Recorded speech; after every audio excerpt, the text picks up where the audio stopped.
shalt not steal. That's not complicated, is it? Did you just tase me? I want you to experience the consequences of your actions. Hello everybody, welcome back to Screenstars. I'm here today to bring you my review for the 2025 thriller Locked. The film is directed by David Yarovesky and it stars Bill Skarsgård and Anthony Hopkins. Right, Bill Skarsgård plays a character called Eddie. He is, at the beginning of the film, we meet him. He has not got enough money to pick up his car from the garage. He's a bit of a lowlife. He will rob pretty much anything that he sees. He's not a very good parent to his little daughter. And he's kind of rolling around the streets trying to essentially rob cars. So he's an opportunist thief. And he happens upon this very nice big modern car, and it happens to be open. So he gets in looking for things to rob. The car locks itself, and a voice comes over basically explaining to him that he is locked inside this car. It's soundproof, it's bulletproof, it does not allow signals in or out of the car in regards to him making calls. And he is at the beck and call of this person at the other end of the line called William, played by Anthony Hopkins, who is fed up with the scum in society just taking what they want from people that work hard to attain it. He essentially keeps him hostage for a number of days, torturing him in different ways, eventually leading to a very violent conclusion. Right. What are my thoughts on Locked? Well, I remember seeing the trailer for this one a few months ago now, and I thought this looked really cool. I've seen films like this before, I have reviewed some on the channel, but they've always generally been quite low-budget affairs. So this is the first, if you like, polished, budgeted version of this type of story that I've seen. And it looked interesting to me. I mean, number one, you got Bill Skarsgård, who generally speaking is pretty hot these days in regards to an actor. He's coming up the rear in a sense of he's catching up with Pedro Pascal in regards to being cast in pretty much everything. But he is a good actor, and I like him in a lot of the films that he does. You know, he generally is very, very watchable. And then obviously we've got Anthony Hopkins, who's incapable of giving a bad performance, and 80% of his performance in this film is just his voice over, the calls in the car. But even then, it's a brilliant performance. It's a very cheeky performance by Hopkins. He's clearly having fun with this role. The interactions that his character has with Bill Skarsgård, and I've no idea if they actually interacted for real. I suspect not, but still, I mean, Anthony Hopkins is very, very good here. And the film has got a very difficult balancing act to do here. So we've got Bill Skarsgård's character, who, like I said, we meet him at the beginning of the film, is not a very nice person. There's not a lot to like about him. He's not a very good dad to his daughter. He's robbing people. You see him rob a wallet. He's desperate for money. He's buying scratch cards and so on and so forth. So you don't have a lot of sympathy for him initially when he gets in this car and he gets locked in, and Anthony Hopkins basically plays around with him with it like a toy. He's got electric charges in the seats to taser him with. He tortures him with loud music. He puts the heating up to boil him to death. He turns it down to freeze him to death. He starves him. Doesn't give him anything to drink. He literally keeps him for several days, torturing him constantly.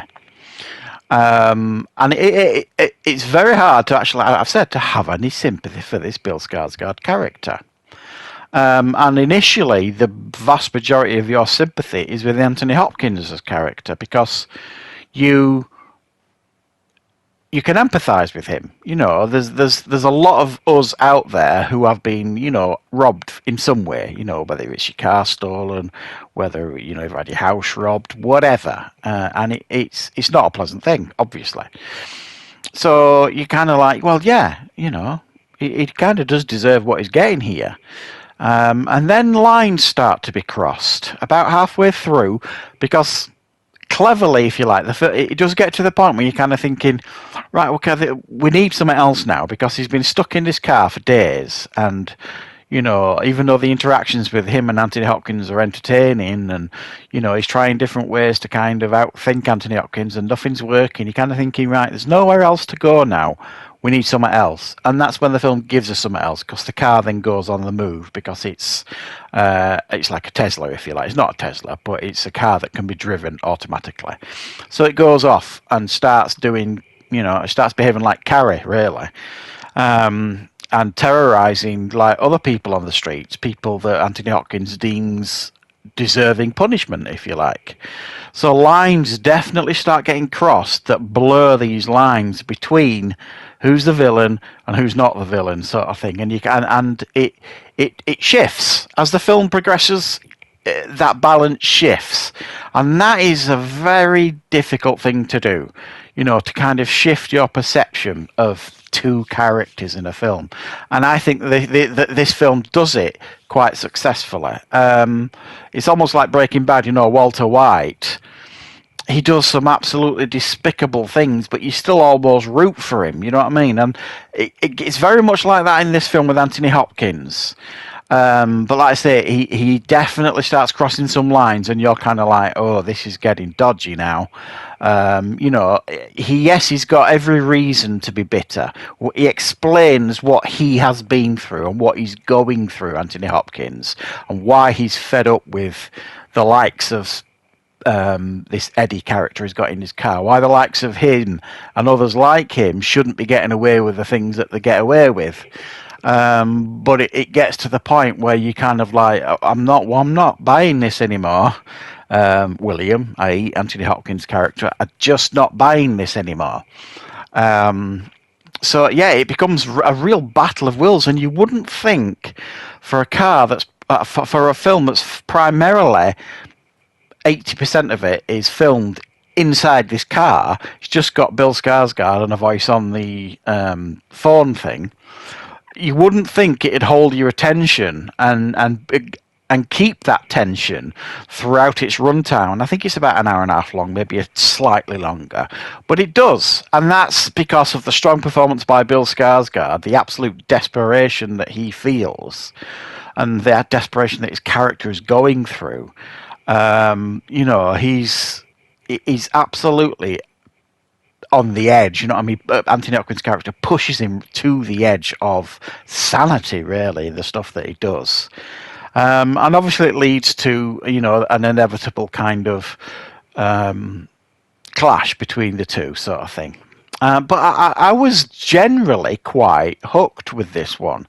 I thought it was well made, well put together. The director, David Yarovesky, I didn't recognise his name, but when I checked, that's the guy that brought us Brightburn a few years ago. Was it 2019? Something like that. You know, the origin story for like a supervillain that was produced, I think, by James Gunn. That was an excellent film. So this guy's got, you know, some talent on kind of building tension, sort of thing.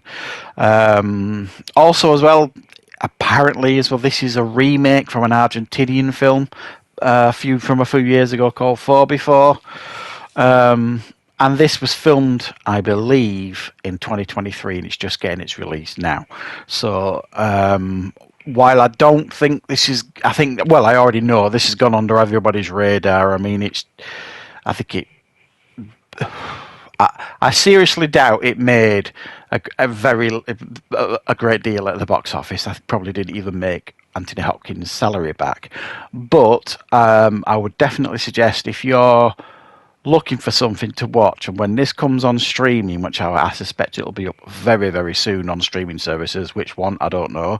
But if you get the opportunity to rent it or watch it for free, depending on the streaming service, definitely do it. You get to see Anthony Hopkins do his, you know, his mustache twirling villain, which is brilliant at doing.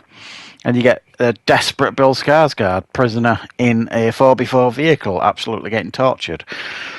And there's some good moments to be had with this one. So yeah, check this one out if you get the opportunity. And I will, of course, be back with plenty more content for you guys very, very soon.